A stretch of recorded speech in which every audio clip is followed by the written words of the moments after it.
మంచిది.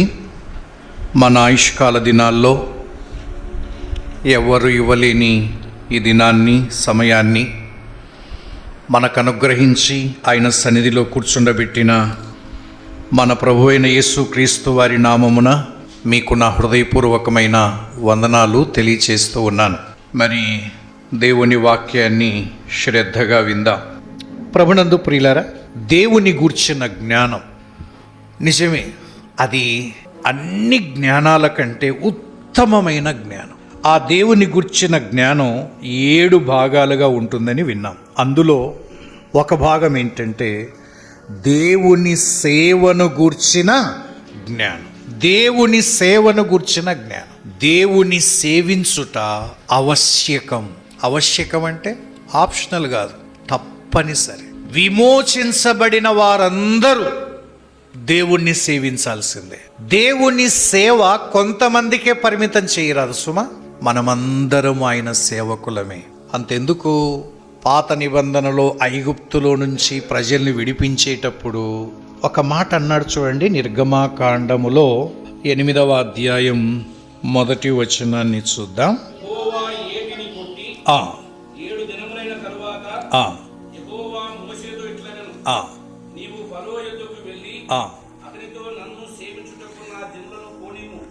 నా జనులను పోనిమ్ము. ఎందుకు? నన్ను సేవించుటకు. అంటే విడుదల పొందిన వారు, బయటికి వచ్చిన వారు ఏం చేయడానికి పంపాలా? దేవుణ్ణి సేవించటానికి.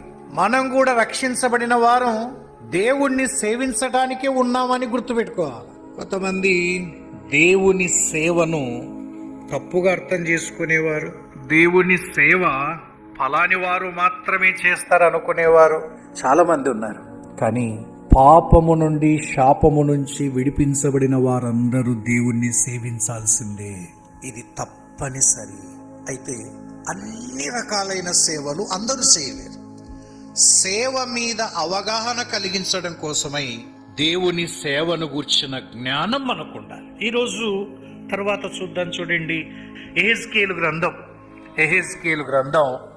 38వ అధ్యాయం 5వ సేవ. యెహెజ్కేలు గ్రంథం 38వ అధ్యాయం 7వ వచనాన్ని చూద్దాం. నీవు సిద్ధముగా ఉండుము. నీవు సిద్ధపడి నీతో కూడా కలిసిన సమూహమంతటిని సిద్ధ. 2 పదాలు ఉన్నాయి. నీవు సిద్ధపడి, నీతో కూడా కలిసిన సమూహం అంతటిని సిద్ధపరచు. సిద్ధపడు, సిద్ధపరచు. సిద్ధపడు, సిద్ధపరచు. దీన్ని ఏమంటామంటే ఆత్మలను సిద్ధపరచు సేవ. ఆత్మలను సిద్ధపరచు సేవ. నీవు సిద్ధపడాలి, తర్వాత నీతో కూడా కలిసిన సమూహం అంతటిని సిద్ధపరచాలి. ఇది కూడా గొప్ప సేవ. బాగా వినండి. ఒక హిందీలో మేము చదువుకున్నప్పుడు దోహాలు అంటే 2 వాక్యాలు ఉంటాయి చూడండి, అట్లాంటిది. సీఖోం కిరణోం సే జగనా ఔర్ జగానా అని ఉండేది. సీఖోం కిరణోం సే జగనా ఔర్ జగానా. సూర్యుణ్ణి చూచి, సూర్యకిరణాలను చూచి ఏం నేర్చుకోవాలా? సూర్యుడు తాను లేచి అందరినీ లేపుతాడు. ఎప్పుడన్నా సూర్యుడు నేను లేయలేను, పండుకుంటా, జగమంతా లేయండి అంటే ఒక్కడు కూడా లేడు. ఇప్పుడు చూడండి, చాలామంది రెడీగా అండి అమ్మా, అందరు రెడీగా అండి, ఈయన అడపంచి తిరుగుతుంటాడు. ముందు నువ్వు రెడీ అయినావు స్వామి, పని ఈయన అడపంచి చుట్టుకొని బ్రష్ చేసుకుంటా తొందర రెడీగా అండి అమ్మా, చర్చికి టైం అయింది. ఎవరు రెడీగాడు? కారణం ఏంటంటే నీ అవతారం చూస్తేనే అర్థమవుతుంది. ఇట్టటోళ్ళు ఎక్కువైనారు. తాము చెయ్యరు, ఇతరులు చెయ్యమని పురమాయిస్తూ ఉంటారు. వాళ్ళు వినరు, ఇతరులను వినండి అంటుంటారు. ఇది యథార్థమైనది కాదు. ఇతరులను సిద్ధపడు అని చెప్పడానికంటే ముందు నువ్వు సిద్ధపడి ఉండాలి. అవతలోనికి నోరు ఉండదు, తెలుసున. రెడీగా అండి అంటే నువ్వు అన్నిక రాదు నోట, ఆల్రెడీ రెడీ. ఏమంటారు చెప్పండి? ఇది మనము సిద్ధపడకుండా, మనము చేయకుండా ఇతరులను మాత్రం, ఇది మంచి లక్షణం కాదు. ఎప్పుడే కానీ నీవు సిద్ధపడి ఏనాడన్నా మనం వచ్చినాక మధ్యలో జరగండి అని చెప్పడన్నా కూర్చున్నాడా? చెప్పండి, నేను ఎన్నడైతే చూడలే. అలా మధ్యలో వచ్చినామంటే షేమ్గా ఫీల్ అవుతాం. ఆల్రెడీ రెడీగా సిద్ధపడి తాను చేసుకుంటూ ఇతరులను చేయమని చెప్పటానికి సంపూర్ణ అధికారం. నేను చేయలేంది, నేను సకాలానికి రాకుండా మీరు రండి రండి అని పిలవడం ద్వారా ఎదుటి వాళ్ళు అనుకుంటుంటారు, నువ్వేనాడు చక్కగా వచ్చినావన్నా అట్లా చెప్తాడు. సాలే తండ్రి, ఇంకా జాలి నాయన, బల్ల గుద్ది చెప్తా అంటారు. ప్రియ సోదరుడా, యెహోషువ కుటుంబంతో దేవుని సేవించాడు. నీ కుటుంబం ఎక్కడా? కుటుంబంతో ఉన్నామా అంటే, అన్నా అక్కేదన్నా ఏడుంది అన్నా, ఒక్కనాడు కనపడదు కదన్నా. ప్రసంగం చేయమన్నారని బల్లగుద్ది చెప్పడానికి ఇది ఏది జీవితం? ఏది? ఎక్కడ నా కుటుంబం? నీ కొడుకు ఎక్కడ? నీ కూతురు ఎక్కడ? ఇట్లుంటాయి. అందుకే మన బోధలకు విలువ లేదు, గురి లేదు, విన్నవానికి ఏం మంట పుట్టించడం లేదు. ఎందుకంటే ముందు నీ దగ్గర కనపడు. ఒక పండు పండిన తర్వాత మొదట పండును మనమే భుజించాలి, తినాలి. నాకు అక్కర్లేదు, నేను అందరికీ పెడతా అంటే ముందు నువ్వు తిను. సిద్ధపరిచే సేవ, ఆత్మలను సిద్ధపరిచే సేవ. ఒక మాట చూడండి, కొలస్సై పత్రిక 1వ అధ్యాయం 28వ వచనం. కొలస్సై పత్రిక 1వ అధ్యాయము 28వ వచనం. ప్రతి మనుష్యుని క్రీస్తునందు సంపూర్ణునిగా చేసి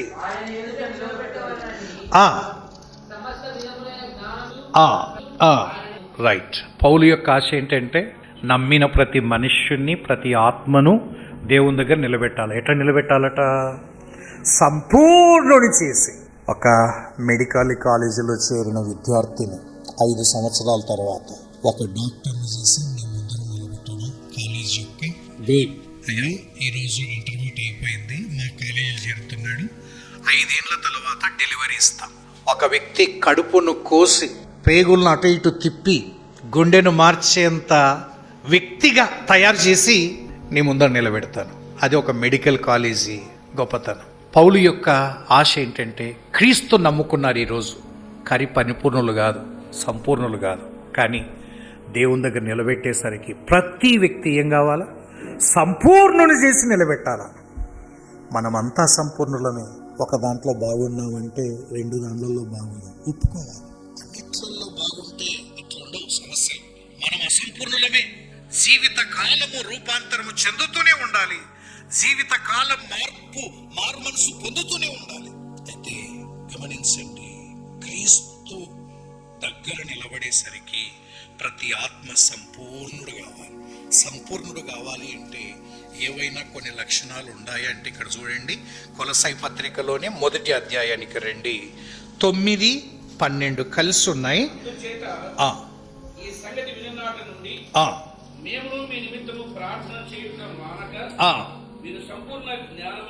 బాగా వినండి. నంబర్ 1, సంపూర్ణ జ్ఞానమును.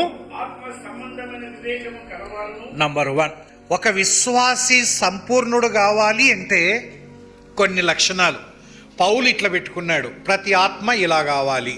1, నంబర్ 1, సంపూర్ణ జ్ఞానము, ఆత్మ సంబంధమైన వివేకం ఉండాలి. ఆత్మ సంబంధమైన వివేకం, ఆత్మ సంబంధమైన వివేకం ఉండాలి.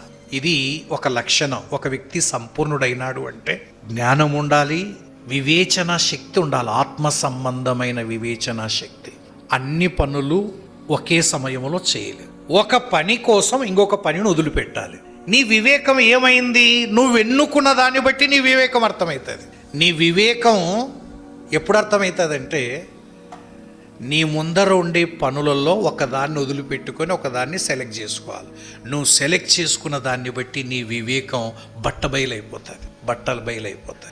మోషే యొక్క ఆత్మ సంబంధమైన వివేకం బయలుపడింది. ఒకరోజు తీర్మానం చేసుకునే దినం వచ్చింది.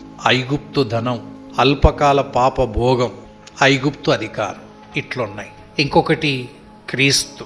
ఎందుకో మోషే చూపు దీనిల మీద వల్లే. కండ్ల ముందరనే ఉన్నాయి ఐగుప్తు ధనం, సుఖభోగాలు, అధికారం. కానీ ఎప్పుడో ప్రతిఫలముగా కలగబోయే బహుమానం మీద దృష్టి పెట్టాడు. ఈ దృష్టి ఇక్కడి నుంచి అక్కడికి మరలింది. దీన్ని ఏమంటామంటే దూర దృష్టి. మోషేకున్న దృష్టి ఏంటి? దూరపు చూపు, కాళ్ళకాడి చూపు కాదు. ఎన్నుకున్నాడు. ఇదే ఆత్మ సంబంధమైన వివేకం. ఆత్మీయ విషయాల కొరకై ప్రాపంచిక విషయాలను పక్కన పెట్టడమే ఆత్మ సంబంధమైన వివేకం. ఈ వివేకం వచ్చిందా ప్రతి విశ్వాసిలో? వచ్చిందా ఈ వివేకం? ఆత్మ సంబంధమైన విషయాల కొరకై ఈ ప్రాపంచిక విషయాలను లెఫ్ట్ హ్యాండ్ తో తోసేయడం నాకొద్దు. అంత వివేకం రావాలి. కన్నీటి దినాల్లో పండగ పూట కూడా ఇంటికాడ లేకుంటే ఎట్లా? యాడి పోతున్నాడు? వాక్యం ప్రకటించడానికి పోతున్నారు. పోతే దాన్ని ఏమంటారంటే, ఏం కోరుకుంటారు? తిని నోటికి 4 సార్లు తిని గురకబెట్టి నిద్రపోతే పండగ బాగా చేసినట్టు. ఆ పండగ రోజు అయ్యా పలాను సేవకు పోతానంటే ఏమంత అవసరమా? వీళ్ళ వివేకం ఇట్లా కనిపిస్తుంది. ఆత్మ సంబంధమైన వివేకం ఉండాలి. తర్వాత కింద రెండోది ఏముంది చెప్పండి? ఆయన చిత్తమును. రెండవది, ఒక ఆత్మ ఎట్లా సంపూర్ణులు కావాలంటే ఆయన చిత్తమును పూర్ణముగా గ్రహించాలి. దేవుని చిత్తమును గ్రహించేంతగా నువ్వు ఎదగాలి. ఇది దేవుని చిత్తము, ఇది దేవుని చిత్తము, ఇది దేవుని చిత్తము. నీవు అంతగా ఎదుగుతున్నావా? దేవుని చిత్తాన్ని సంపూర్ణంగా గ్రహించడం. తర్వాత ప్రతి సత్కార్యములో దేవుని పిల్లల్లో కనపడాల్సింది ఏ దుష్కార్యము కనపడకూడదు. అన్ని ఏ కార్యాలు కనపడాలా? సత్కార్యాలకు నిలయమే దేవుని పిల్లలు. సత్కార్యం, ప్రతి సత్కార్యములో సక్సెస్ కావాలి. అన్ని సత్కార్యాల కంటే గొప్ప సత్కార్యం సువార్త ప్రకటించడమే గొప్ప సత్కార్యం. అందుకే పిల్లల్ని పెంచి పెద్ద చేయడమే సత్కార్యం. నువ్వేం పెద్ద ఘనకార్యాలు చేయాల్సిన పనిలే. దేవుడు నీకు ఇచ్చిన పిల్లల్ని బాగా పెంచి దేవుని మహిమ కొరకై పెరిగేటట్లుగా చేయడమే పెద్ద సత్కార్యం. మనం అనుకుంటుంటాం సత్కార్యాలంటే ఏం ప్రపంచాన్ని పొడిచే పనులు చేయాలని. ఏం ప్రపంచాన్ని పొడిచే పనులు చేయొద్దు. నీ పిల్లల్ని బాగా పెంచు దేవుని కొరకై, అదే పెద్ద సత్కార్యం. అసలు కార్యం చేయకుండా దేశాన్ని ఉద్ధరించే కార్యాలు చేసి జీవితాల్ని కుటుంబాల్ని పాడు చేసుకున్న వారు ఉన్నారు. ప్రతి సత్కార్యం విషయంలో సఫలవచ్చు. తర్వాత ఏముంది? దినదినము ఏ జ్ఞానం వృద్ధి చేయాలా? దేవుని విషయమందు మన జ్ఞానం, దైవ జ్ఞానములో రోజు రోజుకు పెరిగిపోతా ఉండాలా. తర్వాత అన్ని విషయములలో ప్రభువును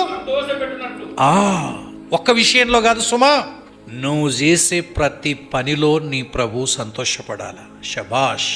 అందుకే విశ్వాస వీరుల గురించి ఎబ్రీ పత్రిక రాయబడి ఉంది, వారి దేవుడనని అనిపించుకొనుటకు ఆయన వారిని గురించి సిగ్గు పడడు. ఎందుకంటే వారి చర్యలన్నీ దేవునికి ఇష్టమైనవి. వారు మరి శ్రేష్టమైన దేశమును కోరుచున్నారు. ఏం కోరుతున్నారు వాళ్ళు? శ్రేష్టమైన దేశం, పర సంబంధమైన దేశాన్ని కోరుతున్నారు. అందుకే ఈ భూలోకంలో వారు యాత్రికులుగాను పరదేశులుగా ఉండడానికి ఇష్టపడ్డారు. వారిని చూసి దేవుడు అన్నమాట ఏంటంటే, వీరి దేవుడిని అనిపించుకున్నటకు నేను సిగ్గుపడ. ఒక్కోసారి మన వాళ్ళని చెప్పుకోవడానికి కూడా సిగ్గుపడతాం. మొదట్లో ఒక 25 ఏళ్ళ కిందట మా చిన్న తాగేవాడు. ఓ రోజు ఊరికి పోతా ఉంటే ఆడ మీనాక్షి హోటల్ అని ఉండేది ఆడ మా ఊరు కూడా. ఆడ సాయంత్రం 6 ప్రాంతం, నేను అప్పుడే దిగిన ఆటో కోసమని పెద్ద గలభ జరుగుతుంది హోటల్లో. ఏమంటే పూరి చెప్పినాడంట, పూరి తెస్తే పూరిని ఇట్టే చేతులతో ఎత్తేసినాడంట, ఫుల్ తాగినాడు. అది అట్టంటే చెల్లాచెదరైపోయింది. వాడు కొట్టినాడు, వీళ్ళు కొడతా ఉన్నారు. నేను గమనించిన ఏందిరా ఇదంటే ఎవరో కాదు మా చిన్నాయన. కానీ ఏమి తెలియనట్టు గబుక్కున ఆటో ఎక్కేసి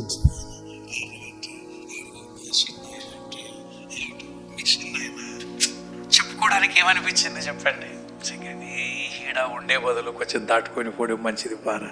అట కాకుండా మా చిన్నాయన పెద్ద ఎస్ఐ నిలబడినాడు అనుకోండి, కావాలని నిలబడి ఎవరు అనుకున్నారా? మా చిన్నాయన. దేవుడు మనల్ని చూసి ఇట్టనాలనా అట్ట తల దించుకోవాలన్నా. ఎందుకంటే వారు కోరుకున్నది ఇహ సంబంధమైన దేశాలు కాదు సుమా, పర సంబంధమైన దేశం. తర్వాత ఇంకేముంది చెప్పండి? ఆయనకు తగినట్టు ఎవరు తగినట్టుగా? దేవునికి తగినట్టుగా ఉండాలా. మనం వేసుకున్న షర్టు ఎట్లా ఉండాలా? మనం వేసుకున్న షర్టు మనకు తగినట్టుగా ఉండాలి. అట్ట కాకుండా టైలర్కు మొత్తం ఇచ్చి వేస్ట్ చేయకుండా కుట్టనా కుట్టు 500 మీటరు 1 సెంటీమీటర్ వేస్ట్ కావడం కుట్టు ఉన్న కాటి కుట్టు అంటే ఏ రైడు అంగిట కొట్టించుకుంటా లొడుగు బుడుగా ఏమన్నా బాగుంది అనరా. అట్లాగే తగినట్టు అంటే అర్థం ఏంటంటే చెప్పులు వేసుకున్నాం అనుకోండి, చెప్పులు కూడా ఎట్టుండాలి, కాళ్ళకు తగిన. చిన్నపిల్లలు పెద్ద చెప్పులు పెడితే అట్లాగే మన ప్రవర్తన కూడా మనం నమ్మిన దేవునికి తగినట్టుగా ఉండాలి, తగినట్టుగా ఉండాలి. ఇక్కడ బైబిల్ చేతిలో పెట్టుకొని ఆదివారం మందిరానికి వచ్చి సోమవారం మెరువని ముందర డ్యాన్స్ చేస్తున్నాం అనుకో, డీజే ముందర, ఇంకా అది ఫోటో పెట్టి ఇది ఫోటో పెట్టి నాడు నీడని పెడితే ఇన్ని ఎట్ట నమ్మాలా? ఈడనేమో చిరకాల స్నేహితుడా అని ఊపుతున్నాడు జనాల్ని లేపి, ఆడ ఊగుతున్నాడు మనిషి డీజే ముందర.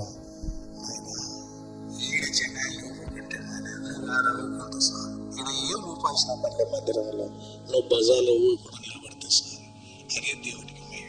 ఏమి ద్వంద్వ స్వభావం, ఏమి ద్వంద్వ స్వభావం. దేవుడు కూడా అంతే సుమ. ఆయనను నువ్వు కేవలం ఒకవైపే చూస్తున్నవి. ఆయన కుంటి వాళ్ళ కాళ్ళని ఇచ్చాడు, బాగున్న కాళ్ళు కూడా ఇచ్చినాడు. అది కూడా గుర్తుపెట్టుకో. యాకోబుకు ఏం చేసినాడు? తొడ మీద కొడితే కుంటుకుంటూ బయటకు వచ్చినాడు. దేవునికి 2 సాధ్యమైతే. దయచేసి మన ఇష్టానుసారంగా ఏ రోటికి పోతే ఆ రోటి పదం చేయొద్దండి. ఉంటే చల్లగానైనా ఉండు లేదా వెచ్చగానే. ప్రభువుకు తగినట్టుగా బ్రతుకు, లేకపోతే లోకంలోనూ బ్రతుకు. ఎవరు నిన్ను అన్నాడు. కానీ ఈ వేషం పనికిరాదు. ఈడనేమో భక్తి పొర్లి పారుతున్నట్టుగా, లోకంలో మాత్రం లోకానికి సరిపోయినట్టుగా ఈ ద్వంద్వ స్వభావంతో మనుష్యులు గుర్తుపట్టలేనంతగా తయారైపోతున్నారు కదా. మనిషి నమ్మడానికి పోలేదు, యాడికి పోతే అట్లా. ఇంకా కొన్నిసార్లు మాటలు వింటా ఉంటే ఎవరైనా చనిపోయి సమాధి చేయబడింటారు చూడండి, ఆడికి పోతే మాటలు ఎట్లా ఉంటాయి. అందరూ వేదాంతలు అయిపోయినారేమో, అసలు మారిపోతుందేమో అనిపిస్తుంది కదా. ఏం చేస్తామన్నా, నిన్నటి వరకు బాగుండే నాతో ఎవరైనా అంతే అక్క, ఎవరైనా మనమైనా అంతే కదా. ఈరోజు ఇట్టుంటాం, రేపు ఇట్టుంటాం. ఇండ్లు కట్టించుకుంటే అన్నా కానీ ఉండలేకపోయా, అంతే అన్నా. ఇండ్లు ఏమన్నా వస్తాయా, మనం ఉండయి మనకేమన్నా వస్తాయా? మాట్లాడుతుంటే ఎబ్బా ఎంత మారిపోతుండరా తండ్రి, మొత్తం మనుషులంతా మారిపోతుండే అనుకుంటాం. కానీ ఎంతవరకు ఆ బోరింగ్ వరకే. శ్మశానం బయట బోరింగ్ కాళ్ళు కడుక్కునేకుంటా చూడండి. ఆ కాళ్ళు కడుక్కున్నాక, మొహం కడుక్కున్నాక, టీ తాగినాక వాడిని వేసి కానీ స్థలం లాక్కోవాలన్నా. ఎందుకంటే మనకు స్థలం లేదుగా, వాడిని వేస్తాం. ఇంతసేపు ఏం మాట్లాడుతీవిరా, ఏం తీసుకుపోతావంటివి. కానీ కొద్దిసేపటికే అంత మనిషి ఇంత చేంజ్ అవుతాడు నిమిషానికి. దేవునికి తగినట్టు అతికినట్టు సరిపోవాలి అన్న. నిజంగా కరెక్ట్ సూటబుల్ అన్న, కరెక్ట్ సూటబుల్.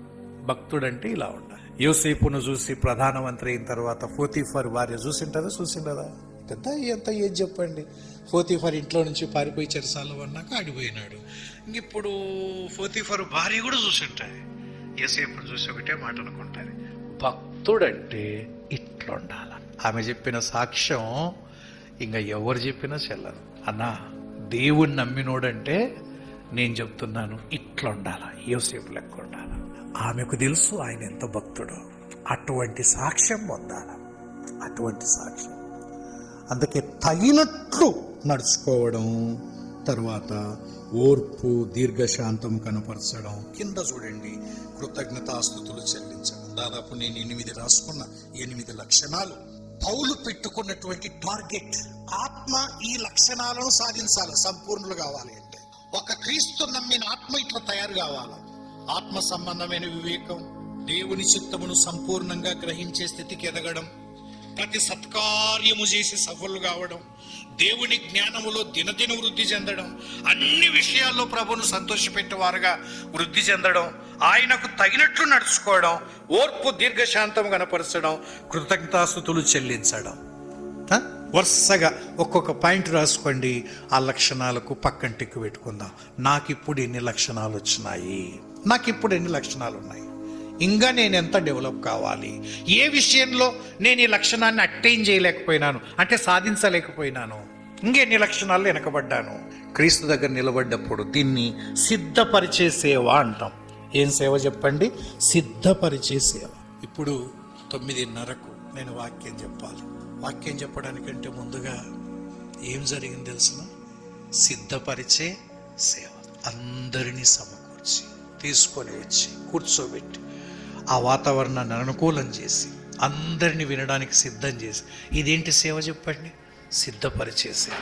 సిద్ధపరిచిన తర్వాత విత్తనాలు వేయడం చాలా ఈజీ. పొలాన్ని విత్తనాలు వేయడానికంటే ముందు రైతు ఏం చేస్తాడు? బాగా దున్ని రాళ్ళు ఏరేసుకొని చెత్త ఏరేసుకొని అది అట్లా పక్కన పెట్టి, ఆ చైర్ అట్లనండి, చక్కగా కూర్చోండి, అంగెవరడం మాట్లాడేది, పిల్లలు ఎవరు, కూర్చోండి అమ్మా, ఈ రాళ్ళు ఆ చెత్త ఈ చెత్త ఎదిరేసి నీట్గా దున్నినాక వర్షం పడగానే విత్తనాలు వేస్తారు.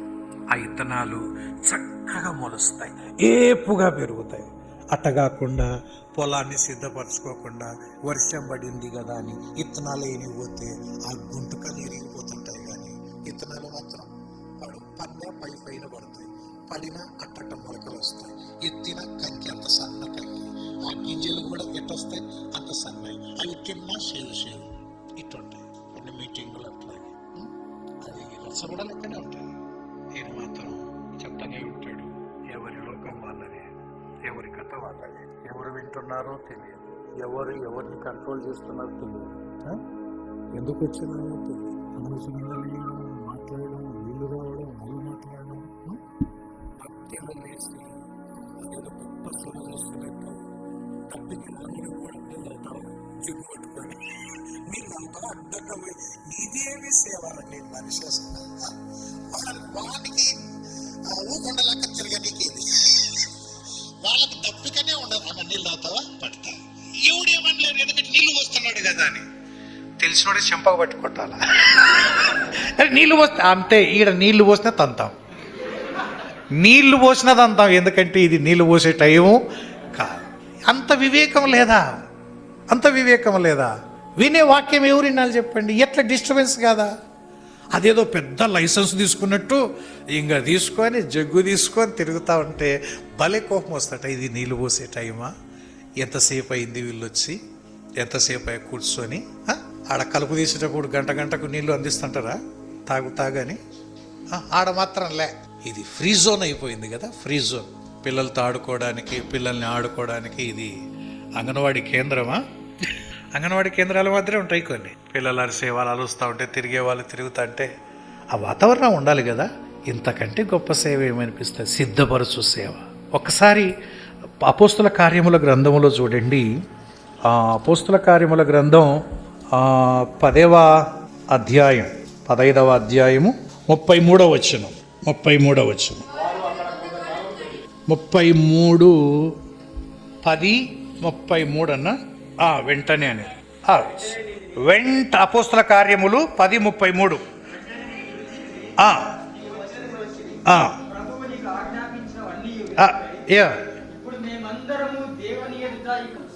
అందుకు పేతురు నోరు తెరిచి, పేతురు వచ్చే లోపల కొర్నేలు చేసే పని ఏంటి చెప్పండి? కొర్నేలు చేసిన పని అందరిని కూర్చోబెట్టి రెడీ పెట్టినాడు.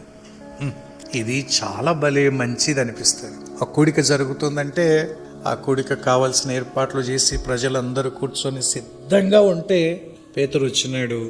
అయ్యా, మేమందరం రెడీగా ఉన్నాం, దేవుడు మీకు ఆజ్ఞాపించిన వినడానికి మేము సిద్ధంగా ఉన్నాం. ఎంత అద్భుతంగా! అప్పుడు ప్రసంగం చూడండి. ప్రసంగం చేస్తే కొర్నేలి బంధువులు, ఇంటివారు అందరు రక్షించబడి బాప్తిస్మము తీసుకున్నారు. ఇది కూడా మంచి సేవ, సిద్ధపరిచే సేవ. ఒక మీటింగును సిద్ధపరచడానికి ఎక్కడ ఉండాలని అక్కడ పెట్టడం కూడా ఒక పెద్ద సేవ. కరెక్ట్గా ఇప్పుడు అన్నాడు కదా, ఆ మైకు దాన్ని పట్టించుకోవాలి కదా. వచ్చిన వాళ్ళు ఏ మూలని వదిలిపెడతారు, కానీ మనం ఇది వినబడుతుందా వినబడలేదా గ్రహించుకోవాలి కదా. మనం గ్రహించే లోపలనే అసలు కార్యం అయిపోయిందనుకోండి, ఎంత ఇబ్బంది. అంటే అంత చిన్న విషయాన్ని కూడా సిద్ధపరిచే విషయంలో ఎంత జాగ్రత్తగా ఉండాలి. ఇదొక సేవ అని గుర్తుపెట్టుకోండి. 6వది చూద్దాం. రోమాపత్రిక 15వ అధ్యాయం. రోమాపత్రిక 15వ అధ్యాయము 25 నుంచి చూద్దాం.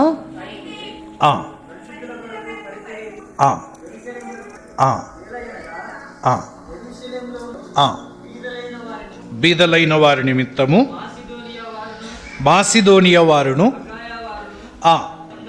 ఇష్టపడిరి. చాలు, ఇదొకటి రాసుకోండి. సహాయ సహకారాలు అందించే సేవ, ఇది కూడా సేవనే. సహాయ సహకారాలు అందించే సేవ. ఇహలోకంలో ఆర్థిక పరంగా, భౌతిక పరంగా నీకంటే తక్కువ స్థాయిలో ఉన్న వారిని గుర్తుపెట్టుకో. నీకంటే తక్కువ స్థాయి. ఇహమందు మాత్రమే ప్రభు పరమందు మనమందరం ఒకటే. పరమందు ఇట్లాంటి తేడాలు ఏమి ఉండవు. కానీ ఇహలోకమందు దేవుడు నీకు ప్రేమించి ఒకవేళ ధనమిస్తే గర్విష్ఠులము కాకుండా, అస్థిరమైన ధనమందు నమ్మకం ఉంచుకొనకుండా సహాయము చేసే చేతులు మనకు కావాలి. ఇది సేవనే. భౌతికంగా ఇతరులకు సహాయాన్ని అందించేటువంటి గుణము కూడా మనలో పెరగాలి. ఇది ఆ 6వ సేవ అని గుర్తుపెట్టుకోండి. బీదలను జ్ఞాపకము గలతీ 2:10 కూడా చూడండి ఆ మాట. 2వ అధ్యాయము 10వ వచనం గలతీ పత్రిక. బీదలను జ్ఞాపకము చేసుకొనవలెను, బీదలను జ్ఞాపకము చేసుకొనవలెను. ఇది దేవుని పిల్లలు మనసులో పెట్టుకొని ఉండాలి. నీ కళ్ళ ముందు బీదలు కనిపిస్తే కొంచెం మనసులో పెట్టుకొని నీకున్న దాంట్లోనే, నీకు సాధ్యమైనంతలోనే, చేతనైనంత మట్టుకు బీదలకు, నీకంటే తక్కువ స్థాయిలో ఉన్నవారికి అంతో ఇంతో సాచేటువంటి గుణం మనలో డెవలప్ కావాలి. నీకంటే తక్కువ స్థాయిలో ఉన్నప్పుడు అంతో ఇంత నీకున్నంత మేరలో సహాయం చేసే గుణం. ఏడవ సేవ, అది అలా పెట్టుకోండి. సహాయం చేసే సేవ అని యూదాపత్రిక 1వ అధ్యాయం. యూదాపత్రిక 1వ అధ్యాయము, యూదాపత్రిక 1వ అధ్యాయం 3వ వచనం.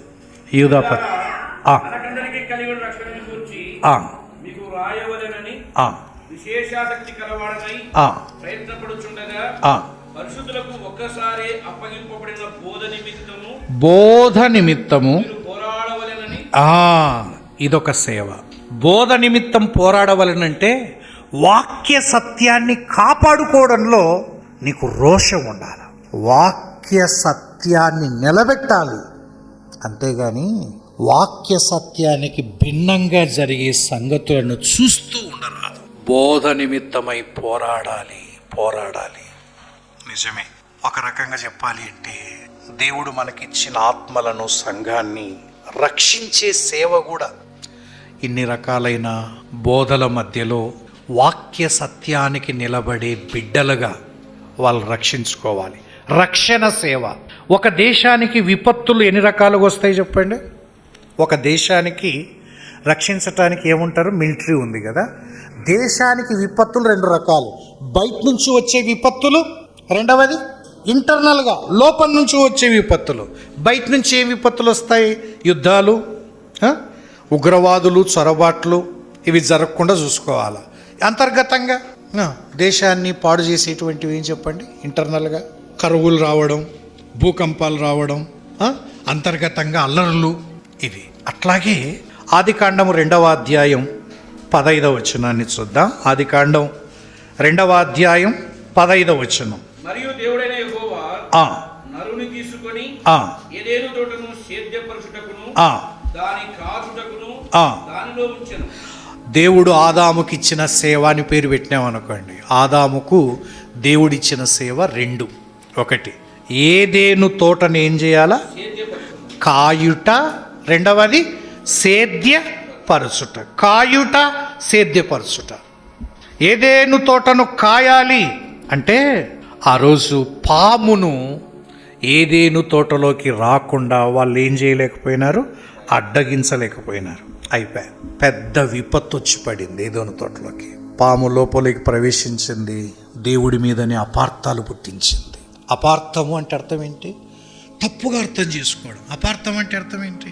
సరైన అర్థం కాకుండా తప్పుగా అర్థం చేసుకోవడం. దేవుణ్ణి తప్పుగా అర్థం చేసుకోవడం.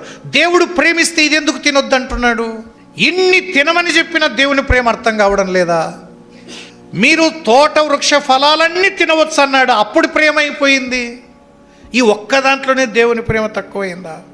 అపార్థం చేసుకున్నారు. చివరికి దేవుడికి వారికి మధ్య ఏమైంది? సంబంధం చెడిపోయింది. దేవుడికి వారికి ఉండే సంబంధం చెడిపోయింది. అందువల్ల తోటను జాగ్రత్తగా కాచుకోవాలి. తోటలోనికి బయటివేవి రాకుండా, ప్రవేశించకుండా కంటికి రెప్పల ఒక్క బోధ చాలు. అంత మాత్రమే కాకుండా తోటను ఏం చేయాలి చెప్పండి? సేద్యం చేసుకోవాలి. అంటే అర్థం ఏంటంటే అడవిని చిన్న చిన్నగా సేద్యం చేసుకుంటూ అడవిని తోట ఆక్రమించాలి. కానీ నేను చిన్నప్పుడు మా ఊర్లో వద్దెల వాగని ఉంది, దాని పక్కన ఇద్దరు ఉన్నాయి. ఒకని సేనేమో చాలా పెద్దగా అయింది, ఒకని సేను చిన్నగా అవుతుంది. కారణం ఏంటంటే అది వాగు పక్కన బీడు అని అంటాం కదా, వాడు ప్రతి సంవత్సరం ఇంత తవ్వుకుంటూ గడ్డేరేసుకుంటూ ఆ సేను పెరుగుతుంది. ఆ గట్టున ఈడు గడ్డి పెరుగుతుంటే ఇంగిటికిటికే సేద్యం చేసుకుంటున్నాడు. ఈ సేనుని ఏం ఆక్రమిస్తుంది? బీటు ఆక్రమిస్తుంది. ఈడు బీటును దున్ని సేను ఆక్రమించుకుంటుంది. ఏమర్థమవుతుందో లేదు కానీ తోట అడవిని ఆక్రమించాలి, కానీ అడవి తోటను ఆక్రమించాలి. సంఘము దేన్ని ఆక్రమించాలా? అడవిని ఆక్రమించాలా? విస్తరించి కానీ అడవి తోటను ఆక్రమిస్తే నువ్వు సేద్యం చేయడం లేదని అర్థం. సేద్యం చేసుకుంటా అడవిలో నీకు ఇష్టం వచ్చినంత, ఎంత విస్తారమైన సేద్యం చేసుకుంటే అంత నీకు. అలాగైతే ప్రభునందు ప్రియులారా, తోట అడవిని ఆక్రమించుకోవాలి, కానీ అడవి మాత్రం తోటను ఆక్రమించుకోకూడదు. అందుకే సువార్త సేవ అంటాం కదా, ఆక్రమించుకోవడానికి పోయే సేవ ఇది. తోటలో ఉండే ఆత్మలు అడవిలో ఉండే ఆత్మల్ని పట్టుకోవడానికి ఏం చేస్తాం? పోవడమే సువార్త సేవ. సువార్త సేవ అంటే ఏంటి చెప్పండి? తోటలో ఉండే ఆత్మలు అడవిలో ఉండే ఆత్మల్ని పట్టుకోవడానికి పోవాలి. అయితే అన్ని జంతువుల్ని ఒకే రకంగా పట్టకూడదు సుమ. అడవిలో క్రూర జంతువులు ఉంటాయి, కూర జంతువులు కూడా ఉంటాయి. అర్థమైందా? క్రూర జంతువులు ఉంటాయి, కూర జంతువులు కూడా. కూర జంతువును పట్టుకున్నట్టు క్రూర జంతువును పట్టుకోవడానికి పోతే నిన్ను కూర చేసుకొని తింటాయి. అంతే. క్రూర జంతువును కూడా కూర జంతువును పట్టుకున్నట్టు, ఒక జింకను పట్టుకున్నట్టు సింహాన్ని పట్టుకోనికి పోతే, జింకను పట్టుకున్నట్టు సింహాన్ని పట్టుకోనికి పోతే నువ్వు కూర అయిపోతావు. అందుకే ఒక్కొక్క దాన్ని పట్టుకోవడానికి ఒక్కొక్క ఆయుధం ఉపయోగించాలి. మనం అన్నిటికీ ఒకే ఆయుధం పట్టుకొని పోయినామనుకోండి, క్రూర జంతువులు దండిగొండ అడవిలో చీల్చి చెండాడుతుండయి. అబ్బో, తోటలో ఉండే ఆత్మలు అడవిలో ఉండే ఆత్మలు పట్టుకొని అడవిని ఆక్రమించుకుంటూ సేద్యపరుచుకుంటూ ముందుకు వెళ్ళాలి సుమా, ముందుకు వెళ్ళాలి. కొరింథీ సంఘం చూడండి ఒకసారి ఎలా ఉండింది. కొరింథీ సంఘం 1 కొరింథీ పత్రిక 4వ అధ్యాయము 7వ వచనం. కొరింథీ సంఘం మొదటి పత్రిక 4:7. రైట్ 7వ వచనం. 1వ అధ్యాయం 7వ వచనం. కనుక ఏ కృపావరమునందును లోపము లేక మీరు ఇట్లున్నారు సంఘం. కొరింథీ సంఘం తోట లెక్క ఉండింది. ఇప్పుడు ఈ తోటలోకి అడవి వచ్చింది. తోటలోకి ఏమొచ్చింది? దేవుని సంఘం అనే తోటలోకి అడవి అనే లోకం వచ్చింది. లోకం వస్తే ఎట్లా తయారైపోయింది సంఘం? రండి 3వ అధ్యాయం 3-4 వచనాలు చూడండి. మీలో ఏమంట? అసూయయు కలహమును ఉండగా, లాస్ట్ తోట ఇట్లయింది. బయట ఉండేవన్నీ లోపలికి వచ్చినాయి. శరీరానుసారంగా ప్రవర్తించే శరీరానుసారులు అందరూ తోటలోనే ఉన్నారు. మనుష్య రీతిగా నడుచుకునేవారు ఉన్నారు, కానీ పరసంబంధ రీతిగా దేవుని రీతిగా నడుచుకునేవారు తక్కువైపోయినారు సంఘంలో. కారణం అడవే తోటలోకి వచ్చింది. తోట అడవిలోకి పోలే, అడవే తోటలోకి వచ్చింది. 5వ అధ్యాయం చూడండి, 1-2. 5వ అధ్యాయంలో 1 చూడండి. వదంతి కలదు, అట్టి జారత్వం అన్ని జనులోనైనను ఇట్లుండి మీరు ఉప్పొంగుచున్నారే. చూడండి, అడవి తోటను ఆక్రమించుకుంటూ లాస్ట్ జారత్వం ఇక్కడికి కూడా వచ్చేసింది. సంఘాలు ఎలా ఉన్నాయి ఇప్పుడు? మన సంఘాలు ఈ విపత్తులన్నిటికి కారణం ఏంటంటే మనం వినే బోధ. ఇప్పుడు చిన్నగా లాస్ట్ హెడింగ్ పెట్టండి, సంఘములో అంతర్గత విపత్తులకు కారణమైన బోధలు. సంఘములో అంతర్గత విపత్తులకు కారణమైన బోధలు. ఇలాంటి బోధలను అనుమతించడం ద్వారా సంఘము అడవి చేత ఆక్రమించబడుతుంది. వరుసగా చూద్దాం. ఓకే, రాసుకోవడం, ఆ బోధ పేరు రాయడం అంతే, ఇంకా మనకు టైం లేదు. మొదటిది అపోస్తుల కార్యముల గ్రంథం. ఎలాంటి బోధలు ఉన్నాయో చూద్దాం. అపోస్తుల కార్యములు 20వ అధ్యాయం 30వ వచనాన్ని చదువుదాం. 20:30. మరియు శిష్యులను వెంట ఈడ్చుకొని పోలనని తమ వెంట ఈడ్చుకొని పోవలనని మాటలు పలుకు రాసుకోండి. వంకర మాటలు చెప్పే బోధ, వంకర మాటలు చెప్పే బోధ, తమ వెంట ఈడ్చుకొని పోతారు.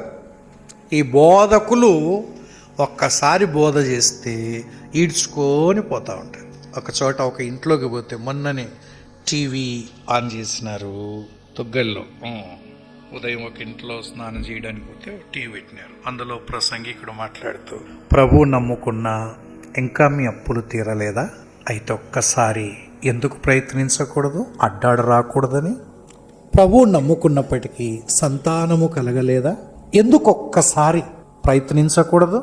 ఎవరికైనా ఈ మాటలు ఆశ పుట్టించదా?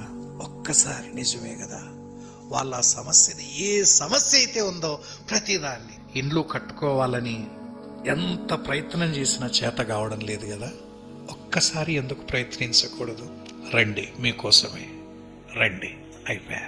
పొద్దునికల్లా అది విన్నవాడు రైలు ఎక్కాల్సిందే. ఒక్కసారి ఇక్కడ దిగి అవతలికి వెళ్తే చాలు. ఆనాడు బెతెస్తా కోనేరు, ఈనాడు ఈ కోనేరు. కోనేరు కట్టుకొని 10 ఎకరాలు సంపాదించుకుంటే చాలు, వాళ్ళే వచ్చిపోతుంటారు అంతే. ఏం చేయాల్సిన పనిలే. సువార్తలే, సంఘంలో ఏమి 10 ఎకరాల ముందు ఒక చోట కొనాలా, అరణ్యమైనా పర్వాలేదు, ఓ పెద్ద శిలువ పెట్టాలా, బెతెస్తా కోనేరు కట్టుకొని అదొకటి పేరు పెట్టి ఇంకా ఊదర కొడుతూ ఉంటే సార్ టీవీలలో. వాళ్ళే వస్తుంటారు, వాళ్ళే వేసిపోతుంటారు, మళ్ళా కట్టుకుంటూ ఉండొచ్చు. ఇది పెద్ద సేవ అయిపోయింది. వంకర మాటలు, ఇవే మాటలు, చక్కని మాటలు కాదు, చక్కని మాటలు కాదు. అవు ఎందుకు అప్పు చేసుకునేవారని అడగడు. అప్పులు తీరలేదా? నువ్వు తీరుస్తావా? మరి రా, తీరుస్తావా? సంతానము కలగలేదంటే యాకోబు అన్నాడు, నేను దేవునికి ప్రతిగా ఉన్నానా అన్నాడు. సంతానం ఇవ్వకపోయిన దేవుని ప్రతిగా ఉన్నానంటే అర్థం ఏంటంటే, నువ్వు ఏదన్నా అడిగితే దేవుడిని అడుక్కో అని ఆ రోజే యాకోబు చెప్పినాడు. ఈయన ఏం చెప్తున్నాడు? ఒకసారి ట్రై చేస్తారా నాకు అటుకంటే ఏమర్థం? ఒకసారి ఎందుకు ట్రై చేయకూడదు? ఈ నీళ్ళల్లో కోనిట్లా దిగి అవతలి పోతే సంతానం పొంది సంతోషంతో వెళ్ళిన వారు ఉన్నారంటే దేవుని కంటే ఇది గొప్పది. వంకర మాట, ఇది బోధ కాదు, వంకర మాట.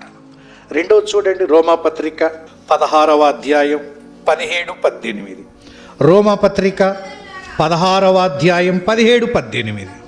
ఏంటి చెప్పండి? విభేదములు కలిగించే బోధకులు. రాసుకోండి, విభేదాలు కలిగించే బోధకులు. ఈయనొచ్చి మాట్లాడిపోయినాడంటే సంఘంలో ఉండే వాళ్ళందరూ విభేదాలు, గ్రూపులు అవుతుంటారు. ఇట్టటి మహానుభావులు కూడా ఉంటారు. వాక్యం చెప్పి పొమ్మని పిలిపిస్తే గ్రూపులు చేసి, అవులే ఆయన అట్లా చేయకూడదు, ఈయన ఇట్లా చేయకూడదు, నీకేం బట్టి నాకేం బట్టి, నాకు తెలిసినా అయ్యా మీరు ఎన్ని చెప్పినా నాకు తెలియదండి, తెలియని విషయాల్లో నేను ఏం చేస్తేది, ఎంత పనో అంత పని చేయాలి. కానీ విభేదాలు పుట్టించే బోధకులు. 2వ కొరింథీ పత్రిక 3వ బోధ ఒకట్లా రాసుకున్నాం, హెడ్డింగ్స్ అంతే. 2వ కొరింథీ పత్రిక 2:17. సంగతులు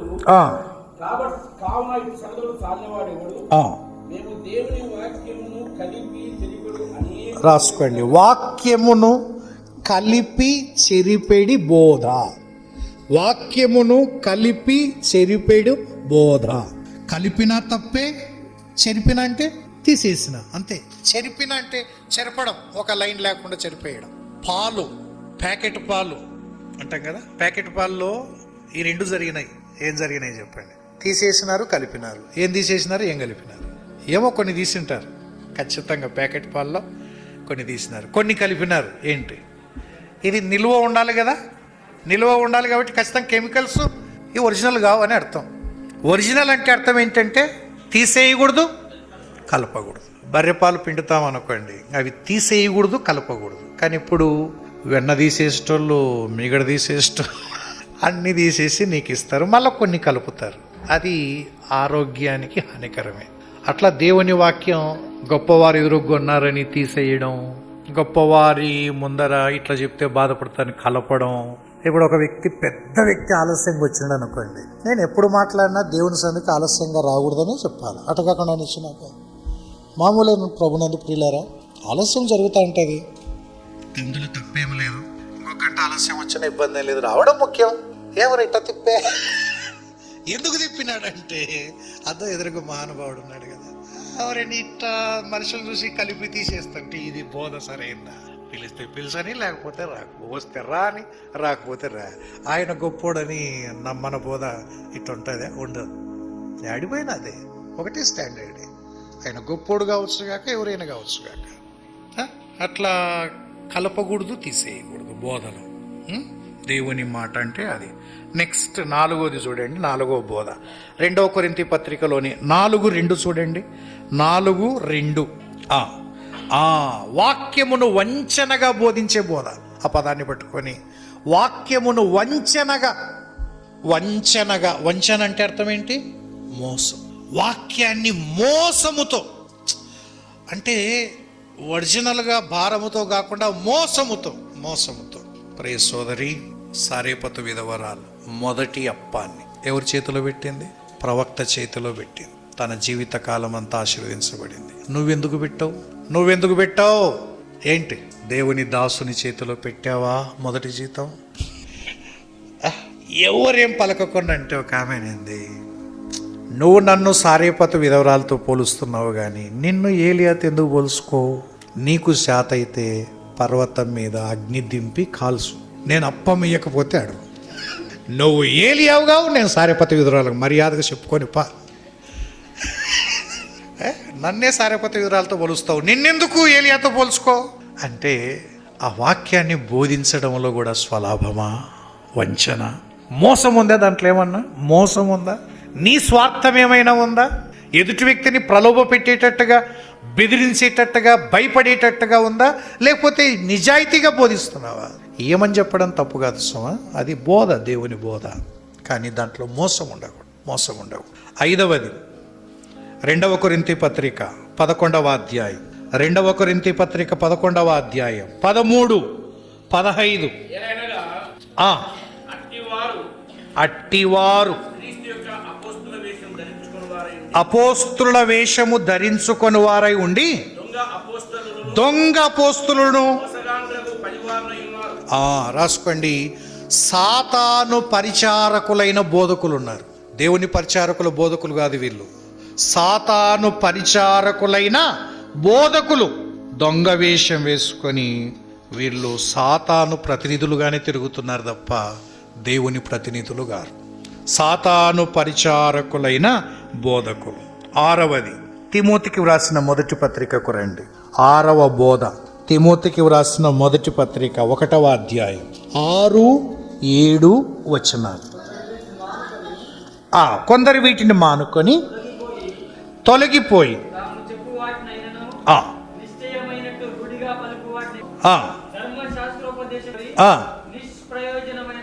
ఇక్కడ ఒక మాట గుర్తుపెట్టుకోండి.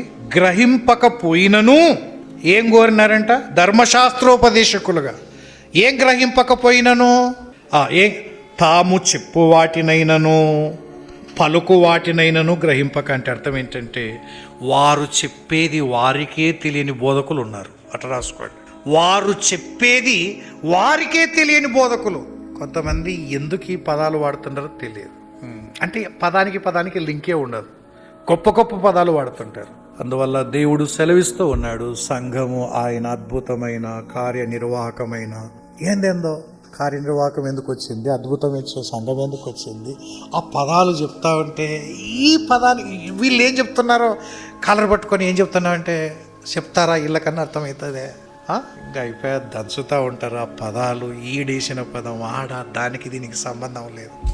ప్రభునందు ప్రియులారా, జల్దరు వృక్షము గొప్పతనం నీడనిస్తుంది. వినేవాడు మిగతా చెట్లు ఇయ్యవా, నీడు బలంగా గుద్ది చెప్తాను నీడిస్తుంది. మిగతా చెట్లు ఇవ్వ అనిపిస్తుంది కదా. ఈ స్టేట్మెంటు అదొక్కటే ప్రత్యేకమైనదంటే, ప్రత్యేకత అంటే అర్థం ఏంటంటే మిగతా చెట్లకు లేనిది ఇది చూపిస్తే అది ప్రత్యేకంగా అనిపిస్తుంది. కానీ మనం చెప్పినాం అనుకోండి, వినేవారికి ఏమనిపిస్తుందంటే ఈయన చెప్పేది ఈయనకన్నా అర్థమవుతుందా?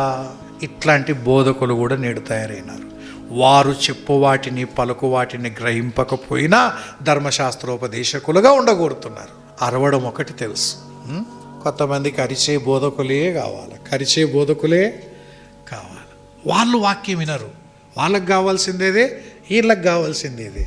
వాక్యము శ్రద్ధగా వినేటి దగ్గర మాట్లాడితే రెండవసారి 2 చేతులు దండం పెట్టి నువ్వు అవసరం లేదు నాయన అంటారు. ఎస్, ఏం చెప్తున్నావు? ఎందుకు అట్లా అరుస్తున్నావు? అరవాల్సిన అవసరం ఏమొచ్చింది చెప్పు. మైకు పెట్టినారు కదా, మైకు పెట్టింది ఎందుకు? వినపడినీకే కదా, మళ్ళీ ఎందుకు కేకలేస్తావు? చెవులు గుర్రంటుంటాయి ఇట్లా పెట్టి. కొంతమంది దూది పెట్టుకొని కూడా కూర్చుంటుండ్రి, ఎందుకైనా మంచిది పా అని. ఇంకా దూది పెట్టుకుంటే అదో ఫ్యాషన్ అయిపోయిందండి. అబ్బా ఏం చెప్తాడన్నా అన్నా, ఏం చెప్పేది వినరు, వాళ్ళు ఏం చెప్పేది వాళ్ళకు కూడా తెలియదు. అరుపులు కేకలు, అరుపులు కేకలు. పిచ్చలు రెగ్గొట్టిపోయన్న ఈరోజు.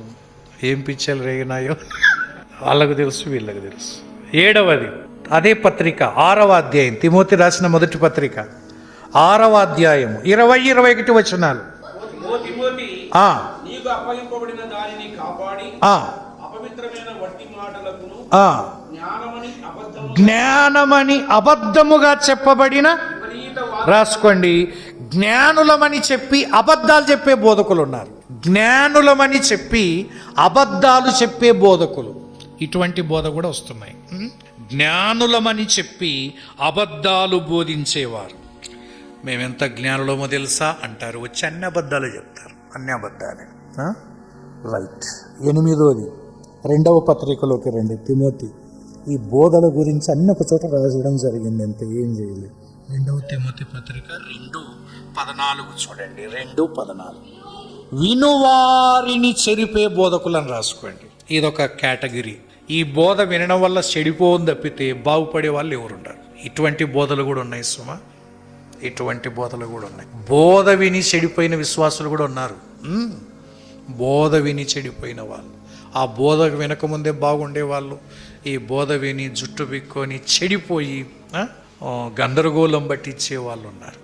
కాబట్టి వినువారిని చెరిపే బోధలు. 15వ వచనం చూడండి, కిందనే 15వ వచనం.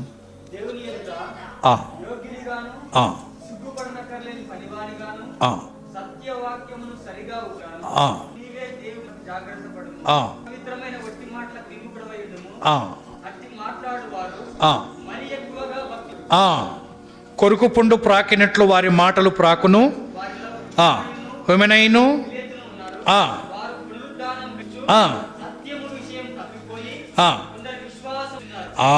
విశ్వాసమును చెరిపే బోధకులు. ఈ బోధ ఉంటే దేవుని మీద ఉండే విశ్వాసం కూడా చెడిపోతుంది. వినువారిని చెరిపే బోధకులు. అది ఈ టైటిల్ ఏం పెడదామంటే విశ్వాసమును చెరిపివేసే బోధకులు. దేవుని యందలి విశ్వాసాన్ని కోల్పోయేటట్టుగా చేస్తారు ఇలా మాట్లాడితే. దేవుని మీద ఉండే నమ్మకాన్ని కోల్పోతారు. దేవుడైనా ఏం చేస్తారులేండి, మనం చేసుకోకపోతే ఎట్లా అని ఒక మాట అన్నాడు అనుకోండి, ఇంకా అయిపోయా. దేవుని మీద విశ్వాసం పోయి ఈడి ఇష్టం వచ్చినట్టు చేసుకుంటాం. విశ్వాసమును చెరిపే బోధకులు. 4వ అధ్యాయం అదే పత్రిక 4వ అధ్యాయం 3-4 వచనాలు. 4వ అధ్యాయం. దురద చెవులు గలవారై రాయండి. దురాశలకు అనుకూలమైన బోధలు చేసేవారు. దురాశలకు అనుకూలమైన బోధలు చేసేవారు. దురాశలకు అంటే వారికి ఉండే దురాశకు అనుకూలంగా బోధ చేస్తారు. తమకుండే దురాశలకు అనుకూలమైన బోధలు చేసేవారు. అది 10. 11వది 2వ పేతురు పత్రిక తిప్పండి. పేతురు రాసిన 2వ పత్రికలో 2వ అధ్యాయం మొదటి నుంచి చూద్దాం.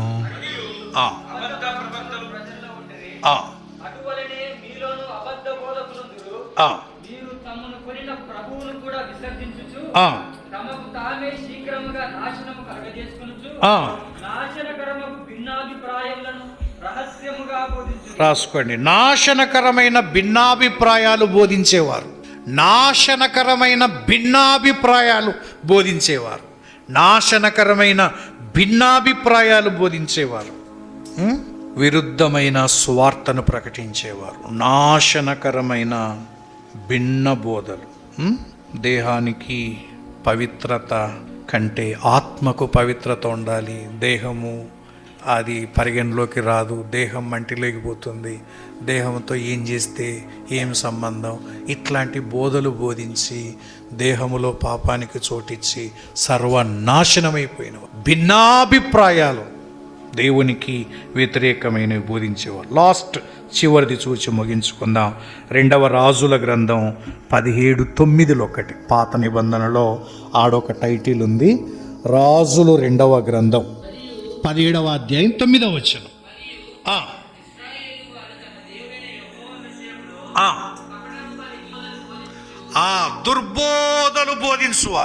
దుర్బోధలు బోధించువారు. ఇవన్నీ మళ్ళీ బైబిల్ ముందర పెట్టుకొని ఈ బోధల గురించి స్టడీ చేసి ఇన్ని అంతర్గత విపత్తుల నుండి కాపాడుకోవాలి ఆత్మల్ని, సంఘాన్ని, తోటను.